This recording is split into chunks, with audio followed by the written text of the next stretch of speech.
देखिए न्यूमेरिकल दिया हुआ है कि कैपिटल आउटपुट रेशो जो है वो 3 है, सेविंग रेट जो है वो 5% है, और जो हमारी इकोनॉमी में जो है वो 4% है सिंपल टर्म्स में, और 1.5% है पर कैपिटा टर्म्स में। तो हमें निकालनी है पॉपुलेशन ग्रोथ की परसेंटेज। तो देखिए इसे कैसे निकालेंगे, जैसे कि हमारा सबसे पहले ये जो दे रखा है परसेंटेज में, इसको हम पॉइंट में कर देते हैं। जैसे कि हमारी इकोनॉमिक ग्रोथ कितनी है, इकोनॉमिक ग्रोथ जो है वो हमारी 4% है। तो 4% को अगर हम चेंज करेंगे तो ये आ जाएगा 0.04। ठीक है। और उसके बाद अगर हम इसको जो पर कैपिटा हमारी ग्रोथ है इसको 1.5% है, तो इसको अगर हम पॉइंट में निकालेंगे तो 0.015 आ जाएगा। ठीक है। तो अब हमें सबसे पहले क्या निकालना है, ये हमारी ग्रोथ दे रखी है, तो हम निकालते हैं growth rate of output.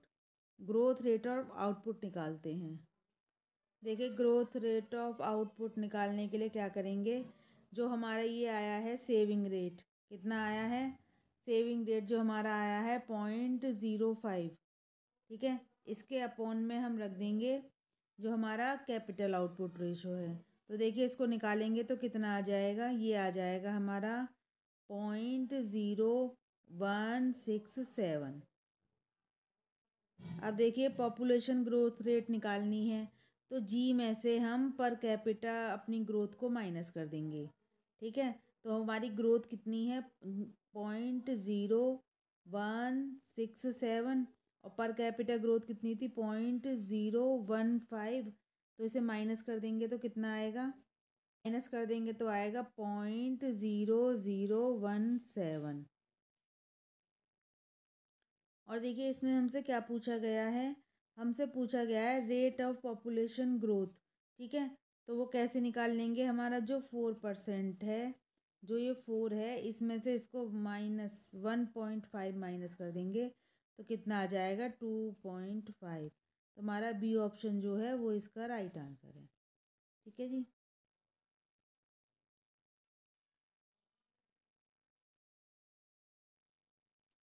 Next है बैलेंस ग्रोथ का मीन क्या होता है, यानी संतुलित विकास से हमारा क्या मतलब होता है।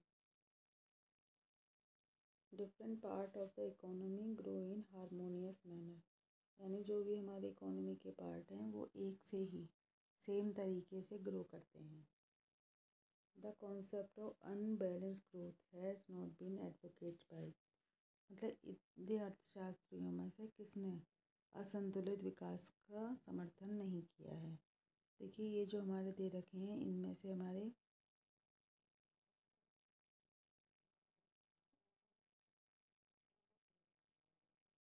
देखिए तो लुईस हैं, यानी कि हमारे सिंगर हैं, हर्षमैन हैं, किंडलबर्गर हैं, इन तीनों ने तो हमारे अनबैलेंस ग्रोथ दिया है, इन्होंने हमारे बैलेंस ग्रोथ दिया है। इन्हें पुअर कंट्री, जो एक हमारा गरीब देश होता है, उसमें क्या होता है, both the supply of and demand for capital are low, यानी कि पूंजी होती है उसकी डिमांड भी और उसकी सप्लाई भी लो होती है।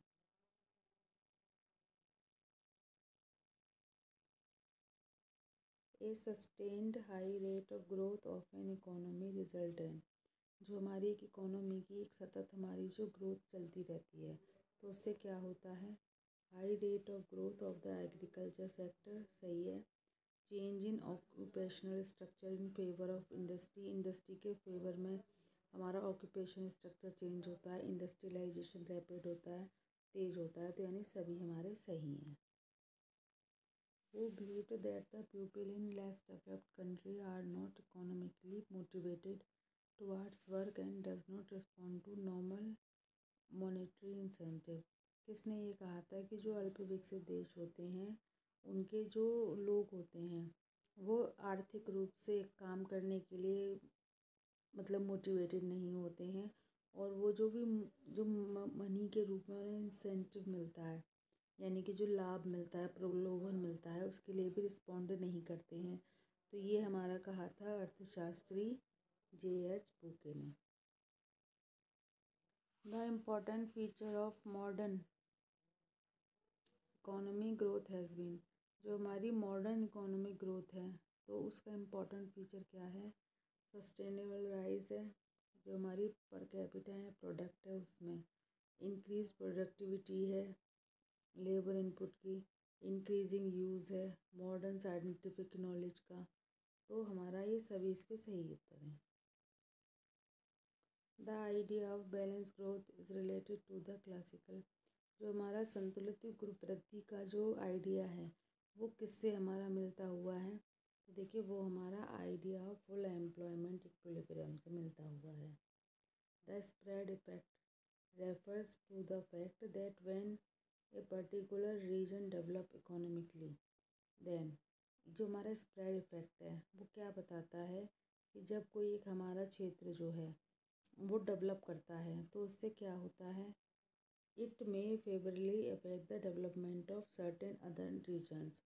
तो इससे क्या है और क्षेत्रों का भी विकास होता है। जैसे मान लीजिए किसी एक स्पेशल उद्योग का विकास किया जाता है तो उससे संबंधित जो उद्योग होते हैं जो उसको कच्चा माल देते हैं लेबर देते हैं उनका भी अपने आप विकास होता है। तो स्प्रेड इफेक्ट जो है वो यही बताता है।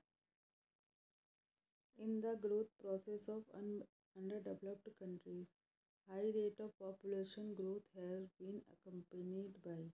जो हमारा अंडर डेवलप्ड कंट्री हैं जो पॉपुलेशन ग्रोथ हो रही है तो उसका क्या कारण बताते हैं। तो जो हमारी पॉपुलेशन ग्रोथ होती है तो उससे क्या होता है, जो हमारा पर कैपिटा प्रोडक्ट है वो कम बढ़ता है, टोटल प्रोडक्शन में कम इंक्रीमेंट होता है और एक आर्थिक विकास के लिए एक रुकावट के रूप में है। तो सभी सही है। मतलब ये था कि जो पॉपुलेशन बढ़ती है जनसंख्या वृद्धि होती है तो उससे हमारी वृद्धि पर या विकास पर क्या इफ़ेक्ट पड़ता है। तो जाहिर सी बात है कि मतलब डाइवर्स इफेक्ट ही होता है, यानी कि मतलब एडवर्स इफेक्ट ही होता है। नेक्स्ट पूछ रहे हैं the backwash effect refers to the fact that when a particular region develop economically then.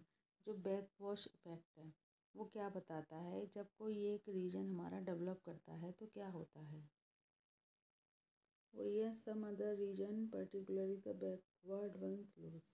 तो जो हमारे और रीजन होते हैं वो बैकवर्ड उसकी वजह से पीछे हो जाते हैं। जैसे कि जब किसी एक में ही हम ध्यान देते हैं तो जो बैकवॉश इफेक्ट है ना तो वो उससे पीछे कर देता है उसे।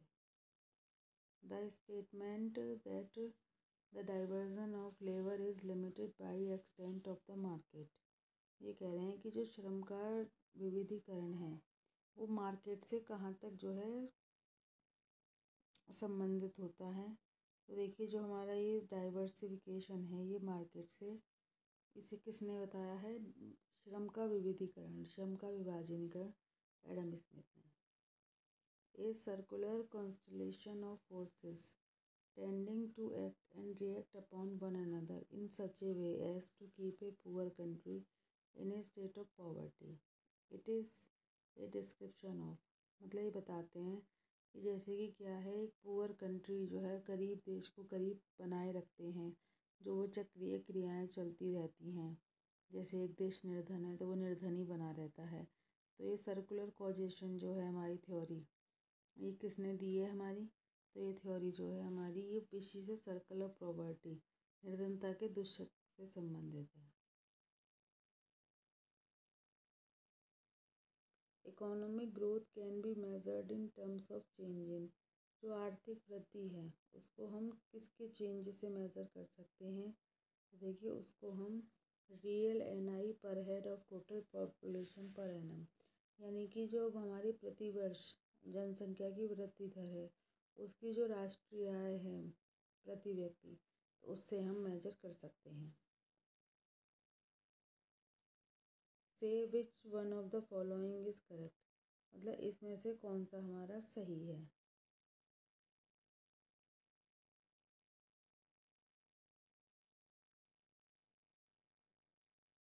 पहला कह रहे हैं कि इंडिया ने प्लानिंग को शुरू किया था या अडॉप्ट किया था क्योंकि वो जल्दी से अपना औद्योगिकरण और आर्थिक विकास करना चाहती थी और रिसोर्सेज का यूटिलाइजेशन करना चाहती थी। ये गलत है, ये गलत नहीं है, सही है।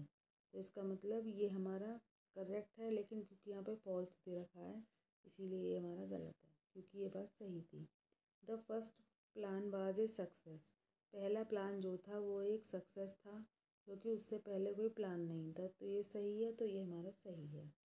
The second plan was not only an ambitious plan but also an unfortunate plan because it failed on all front due to many constraint. जो दूसरा हमारा प्लान था, ये हमारा बहुत दुर्भाग्यशाली प्लान रहा, क्योंकि इसने कई सारी रुकावटें आ गई थी। तो ये बात सच थी, लेकिन क्योंकि इसमें फॉल्स दिखा रखा है तो ये गलत है। The third plan in general presented a grim picture of the state of the Indian economy and also underline the total failure of planning efforts. तो ये सही है, लेकिन ये सही नहीं है, ये गलत है। तो इस तरह से ये भी सही है हमारे। In the early stage of development of contemporary advanced countries, the high rate of growth of product per capita has been accompanied by higher rate of growth of total product than। जो हमारा विकास की प्रारंभिक stage थी, जो growth of product है per capita, वो हमारी higher rate growth of total product हुई है किसके मुकाबले? पॉपुलेशन के मुकाबले। नेक्स्ट देखते हैं, the size of market for a product mean. जो एक उत्पाद के लिए बाज़ार के साइज़ से हमारा क्या मतलब होता है? तो बाज़ार के साइज़ से मतलब होता है number of potential buyer of the product, यानी उस प्रोडक्ट को ख़रीदने के लिए बायर कितनी मात्रा में हैं, ये उसका मतलब होता है साइज़ ऑफ मार्केट का। According to Myrdal, the main cause of regional equalities in the underdeveloped countries has been. Myrdal क्या बताते हैं, गुरनार मिर्डल, कि जो हमारी क्षेत्रीय इनइक्वालिटीज़ असमानता क्या हैं, जो हमारे अल्प विकसित देश हैं। तो क्या है, strong backwash and weak spread effect. मतलब बैकवॉश ज़्यादा है, बैकवॉश इफेक्ट यानी कि पीछे की ओर धकेलने वाला इफेक्ट ज़्यादा है। और स्प्रेड इफेक्ट जो है, जो प्रसार होता है, जैसे हम बताते थे कि एक क्षेत्र का हम ग्रो करते हैं तो उसके साइड वाले क्षेत्र भी ग्रो हो जाते हैं, ये कम होता है। Narkse says in the context of an underdeveloped country, inducement to investment is limited by। नर्कसे बताते हैं कि जो अल्प विकसित देश होते हैं हमारे, जो हमारा प्रेरित निवेश होता है वो किसके द्वारा लिमिट कर दिया जाता है? तो वो लिमिट कर दिया जाता है गवर्नमेंट की पॉलिसी के द्वारा।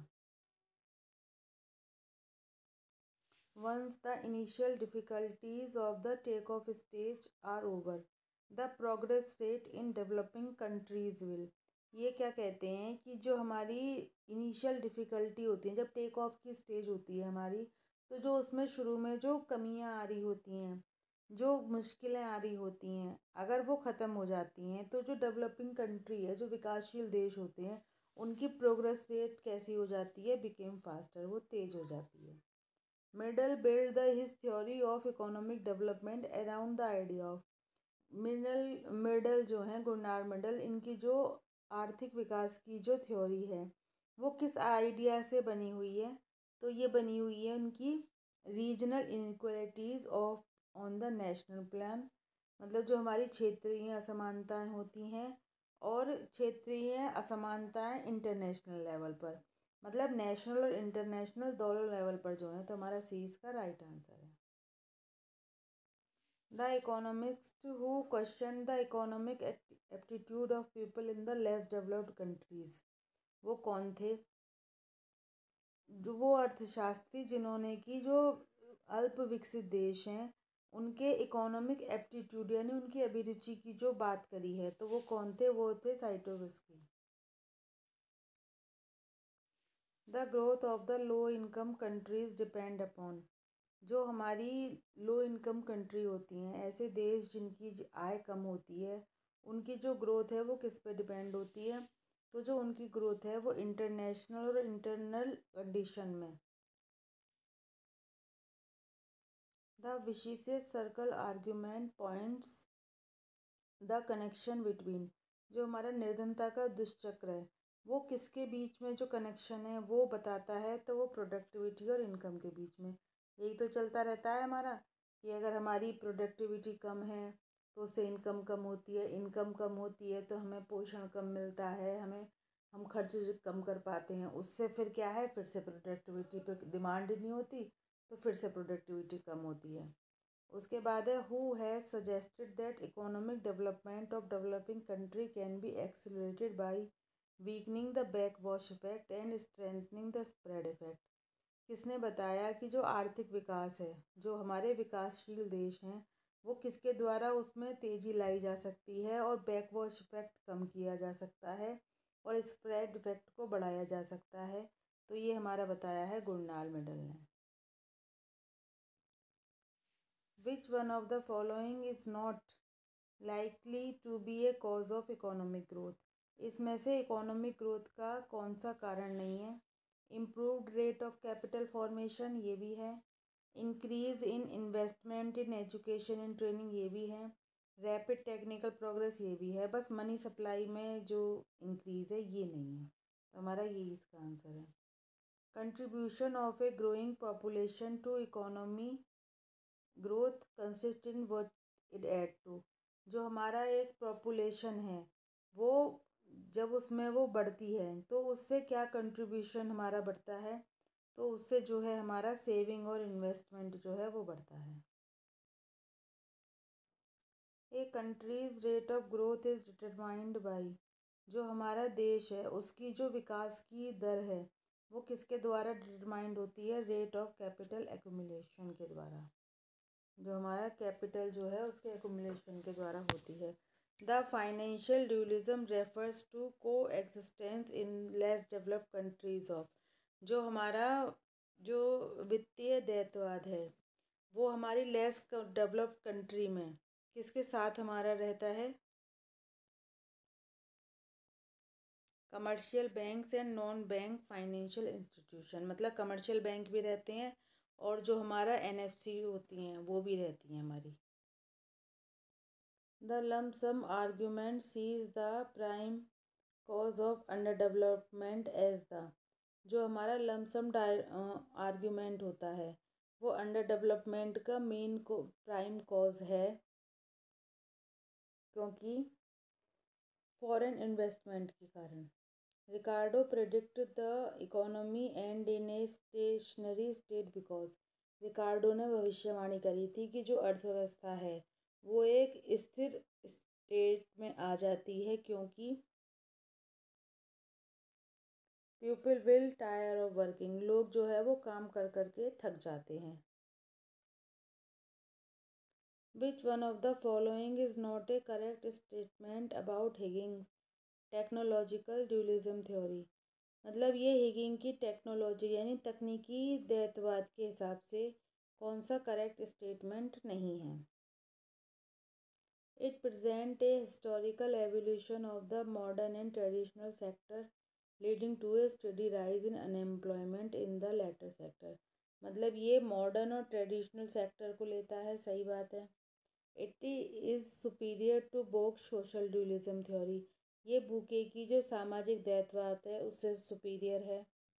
It assume the existence of same production function in the two sector.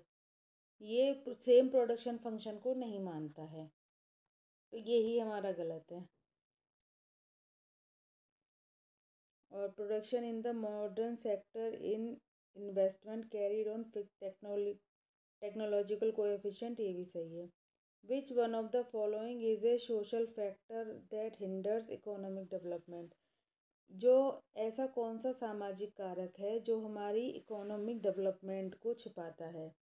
तो हमारा जो है वो है कैपिटल डेफिशिएंसी।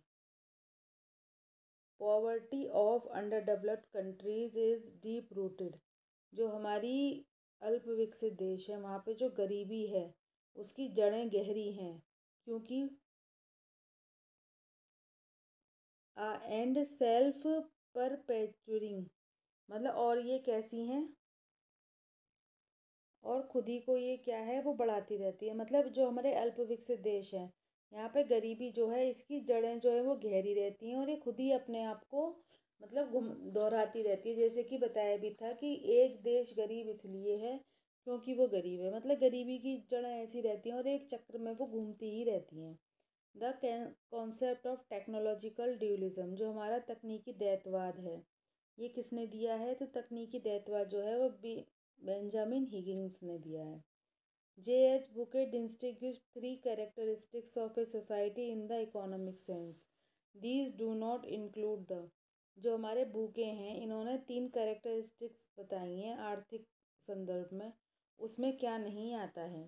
तो देखिए उसमें हमारा जो है सोशल स्पिरिट आता है, ठीक है, और ऑर्गेनाइजेशन फॉर्म आता है, जॉइंट फैमिली सिस्टम नहीं आता है। देखिए जो हमारी संयुक्त परिवार प्रणाली है, इसको जो है एक आर्थिक व्यवस्था के लिए जो है बैकवर्ड माना जाता है।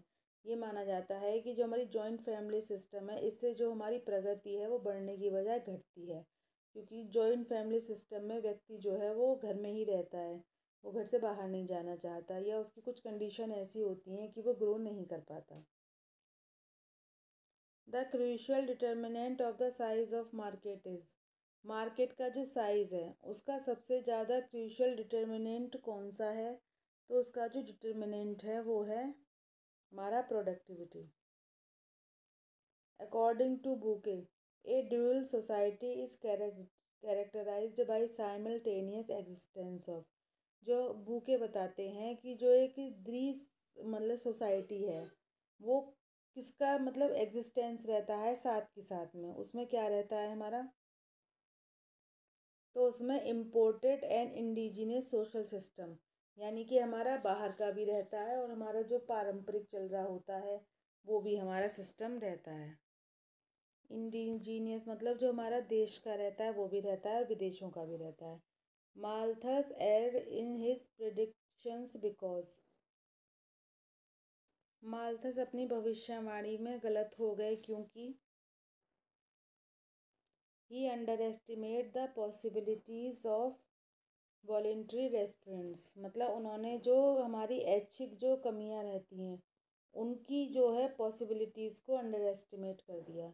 In the analysis by Hirschman the industry with the highest combined linkage turn out to be, मतलब हर्शमैन क्या बताते हैं कि जिसमें कंबाइंड लिंकेज रहता है वो कौन से हो सकते हैं, तो देखिए वो हमारे हो सकते हैं ये iron and steel. The economist who had most interest in population was, population में सबसे ज़्यादा इंटरेस्ट किसको था, तो देखिए सबसे ज़्यादा इंटरेस्ट जो था वो माल्थस को था। विच one of the following is not correct, ये जो स्टेटमेंट दिए हुए हैं इनमें से कौन सा स्टेटमेंट जो है वो हमारा सही नहीं है, मतलब नॉट इनकरेक्ट यानी कि सही है। तो देखिए a deliberate unbalancing of the economy according to predesigned strategy in the best way to achieve economic growth, Gunnar Myrdal. ये कह रहे हैं कि गुरनाल मंडल ने कहा है कि अगर इकोनॉमी को अनबैलेंस किया जाता है एक पहले से डिज़ाइन स्ट्रेटेजी का, तो इससे इकोनॉमिक ग्रोथ सही हो जाएगी, तो ये गलत है। Economic development with unlimited labour supply लिविंगस्टीन, तो ये भी गलत है। Economic development of developing countries, तो ये कार्लडोर ने कहा है, ये सही है। Can be accelerated by weakening the backwash effect and strengthening the spread effect, ये गलत है, ये नर्कसे ने नहीं कहा है। Economic growth in under developed economies is accompanied by, जो हमारे अल्प विकसित देश होते हैं, अल्प विकसित अर्थव्यवस्थाएं होती हैं, इसमें जो आर्थिक वृद्धि है वो किसके साथ चलती है, high rate of growth of population and small change in occupational structure, increase rate of capital formation and decreasing death rate, मतलब मृत्यु दर तो कम होती रहती है और पूंजी की दर है वो बढ़ती रहती है, सही है। Sustain rise in product per capita and high population growth rate, ये भी सही, तो इस तरह से सारे हमारे सही हैं। Use of an exchange rate to convert the GNP of one country into currency unit for another country for purpose of comparison has its limitation because exchange rate, देखिए कि क्या बता रहे हैं कि जो विनिमय दर होती हैं जिससे कि हम एक कंट्री की GNP को करेंसी में चेंज करके बता सकते हैं, कंपैरिजन कर सकते हैं, लेकिन इसकी भी लिमिटेशंस होती हैं क्योंकि जो विनिमय दर होती है arbitrarily set by the central bank, exchange rate जो होती है वो केंद्रीय बैंक के द्वारा सेट की जाती है। एक्सटर्नल पिक्यूनरी इकोनॉमीज आर, ये बता रहे हैं बाहरी जो हमारी आर्थिक जो अर्थव्यवस्थाएं होती हैं वो कैसी होती हैं, हमारी सोशलिस्ट इन नेचर, वो प्रकृति से समाजवादी होती हैं। Which one of the following is not an assumption of Harrod Domar model. Harrod Domar model की इनमें से कौन सी एजम्पशंस नहीं है कि MPS is greater than APS, ये एजम्पशंस नहीं है, बाकी सभी हैं। Economic development can be defined simply as increase in the, जो आर्थिक विकास है इसको हम कैसे बता सकते हैं simply, rate of real national income over a long time period, जो हमारा वास्तविक जो हमारी राष्ट्रीय आय है एक लंबे समय तक उसकी क्या रेट रही है। In Rostow theory the drive to maturity, जो हमारी परिपक्वता की जो अग्रसर स्टेज है उसमें क्या बताता है, तो उसमें जो है वो हमारा डेवलपमेंट प्रोसेस जो है वो स्टार्ट हो जाता है। As a definition of economic growth and increase in real per capita income और GNP per capita is preferable to an increase in total real GNP, because total GNP, जो हमारी आर्थिक वृद्धि की जो डेफिनेशन है उसमें जो हमारी वास्तविक प्रति व्यक्ति आय है या जीएनपी है पर कैपिटा, तो वो टोटल जीएनपी में जो है वो एक इंक्रीज़ है, क्योंकि जो टोटल जीएनपी होता है हमारा, figures estimate the value of a country's total output while per capita GNP account for population growth and shows the availability per person of good and services. Harrod defined natural rate of growth as the rate, Harrod ने जो प्राकृतिक विकास की दर है इसको कैसा बताया है, तो देखिए इसको जो बताया है वो बताया है हमारा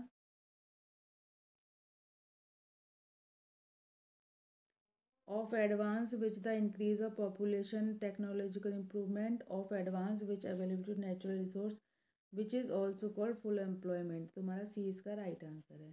तो आशा करते हैं आपको ये वीडियो अच्छा लगा होगा। अगर आपको वीडियो पसंद आया हो तो उसे लाइक कीजिए, शेयर कीजिए और ऐसे ही वीडियोज़ के लिए हमारे चैनल पर बने रहिए। Thanks for watching.